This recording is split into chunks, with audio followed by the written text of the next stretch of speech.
mais importante, vocês estavam como na vice-liderança, né, do governo Tarcísio dentro da Assembleia em São Paulo e romperam com essa parceria. Qual o motivo, Renan, de ter deixado a vice-liderança, de ter rompido com essa parceria com o governo Tarcísio em São Paulo? O Guto, né, quando resolveu, logo após vencer a eleição para deputado estadual em 2022, ele propôs para o time, olha, eu gostaria de ser vice-líder do governo Tarcísio na Alesp, acho que o Tarcísio vai tocar uma linha interessante, porque o Tarcísio já falava à época da privatização da Sabesp, tinha uma linha reformista, e o Guto falou, cara, eu quero passar meus projetos e eu acho que isso vai facilitar passar os projetos. Só para contar, antes do Guto, o nosso deputado estadual em São Paulo foi o Arthur Duval, e o Arthur Duval ele tinha aprovado 4 projetos, mas os 4 tinham sido vetados pelo governador em questão, que era o João Dória Júnior. Com o Tarcísio, os projetos do Guto de fato passaram. Ele atuou na vice-liderança do Tarcísio, foi, por exemplo, em nome do governo presidente da Frente Parlamentar da privatização da Sabesp, arrumou todas as brigas possíveis, ajudou a tornar público o tema, participou de grandes debates, discussões sobre o assunto. E por conta, vamos dizer, de uma articulação mais sofisticada do que feita no mandato anterior que nós tínhamos do Arthur, ele conseguiu passar na Alesp os projetos e ter os projetos sancionados pelo governador. Um deles foi o da Escola 360, que mantém as escolas abertas no final de semana para participação de alunos e familiares, cursos profissionalizantes. Outro foi o Jovem, que era uma demanda antiga nossa para ter ensino de educação financeira nas escolas. O Guto relatou um projeto que ajuda alunos que têm grande desempenho em escolas públicas a conseguir estágios, cursos profissionalizantes e até viagens para o exterior. Então, ele conseguiu ter um desempenho parlamentar grande. Então, eu queria contextualizar isso, porque muita gente fala, pô, mas vocês brigam com bolsonaristas e aí se juntam com o Tarcísio? Não, foi uma aliança... foi boa para ambas as partes, mas nós sabemos, nós temos as nossas diferenças com ele, e o Tarcísio, diferente do bolsonarismo em geral, ele costuma prezar por ter uma relação, no mínimo, civilizada com outras figuras do campo da direita. E foi assim, a nossa relação foi civilizada com ele. Agora o corte se deu por conta de uma agenda que o governo vem tocando recorrente de aumento de privilégios na área do judiciário, especificamente na área do judiciário, e em especial por conta de uma pressão muito grande por privilégios e aumento de cargos da Defensoria Pública aqui no nosso estado. E o Guto sempre teve uma agenda fiscalista, a gente sempre combateu esse tipo de privilégio e naturalmente seria para uma rota de colisão, e foi. E o Guto abandonou a vice-liderança.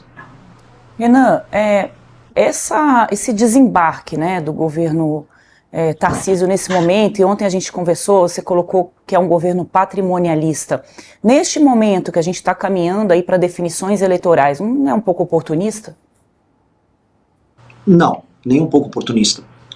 Seria mais fácil, do ponto de vista eleitoral, para o Guto permanecer com o Tarcísio. Tarcísio, como vocês mesmos vão demonstrar hoje com a pesquisa Quest, ele lidera em São Paulo a base eleitoral do Guto em São Paulo, e a coisa mais fácil era permanecer jogando esse jogo meio suave, como posso dizer, Partido Novo, que vai jogando o jogo na maciota. A posição do Guto é uma posição que gera dano político para ele, que a gente não se iluda, mas gera coerência e manutenção da base política histórica do Movimento Brasil Livre.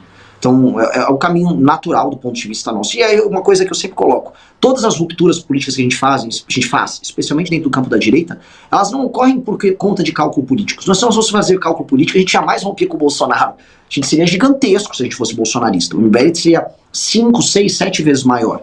A gente tem um dano muito grande quando a gente rompe e aponta incoerências ou crimes cometidos por agentes políticos nesse campo. Então, na prática, o Guto, se eu fosse falar como um marqueteiro aqui, saindo de liderança de movimento político, indo para o campo estritamente do marketing, o Guto teria dado um tiro no pé. Mas é a lógica nossa, a gente prefere manter a nossa agenda do que contar com, vamos dizer assim, beneplácitos eleitorais de curto prazo. O Tarcísio é um nome hoje colocado para as eleições presidenciais. As pesquisas mostram uma viabilidade eleitoral dele, não só para o governo de São Paulo, mas também para a presidência da República. Como é que você pode retratar o governo Tarcísio? Você já colocou alguns pontos ali das características do Tarcísio, né, que é alguém de fácil trato, digamos assim, mas como é que ele está deixando o governo de São Paulo, para quem não é de São Paulo, entender quem é esse personagem que certamente vai ser protagonista nas eleições do ano que vem? O Tarcísio, né, antes de tudo ele foi vendido pelo Bolsonaro como uma máquina de eficiência, um entregador de grandes obras, e a gente sempre foi muito crítico ao Tarcísio, porque havia um aparato de marketing montado para vender o Tarcísio como essa figura. Aqui pro estado de São Paulo, por exemplo, essa questão das obras do Tarcísio sempre foram muito relativizadas, porque ele não privilegiou São Paulo nisso. Ainda assim, São Paulo deu um voto de confiança pro Tarcísio e elegeu ele pro governo estadual.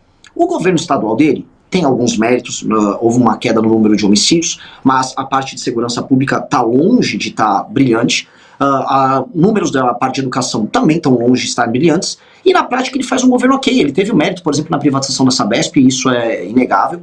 É um projeto que leva aí nos próximos anos a universalização do saneamento básico em todo o estado de São Paulo, mas se a gente coloca ele numa perspectiva histórica, né, eu acho que nem os fãs mais empolgados do Tarcísio dirão que ele foi muito melhor do que um governo tucano anterior. Porque o estado de São Paulo tem essas características. Eu acho que faltou ousadia. Nessa questão, por exemplo, de reforma da máquina estadual para aumentar a capacidade de investimento do estado de São Paulo, por exemplo, o Tarcísio acaba cedendo e fazendo o jogo clássico que os tucanos também adotavam. Ele sofreu uma pressão da Defensoria Pública e teve que agora passar e exigir que a Alesp passasse um projeto que aumenta até 2027 gastos com a Defensoria Pública, que envolve privilégios, aumento de salário da Defensoria Pública, cargos, bonificações, prêmios para a Defensoria Pública, que já faz parte daquilo que a gente chama de elite funcionalismo público aqui em São Paulo, que dá uma monta de 300 milhões.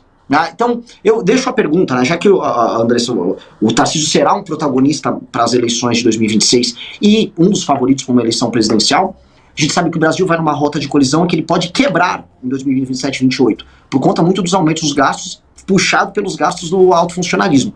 O Tarcísio, no caso, teria coragem de enfrentar a elite do funcionalismo e a elite do judiciário no governo federal?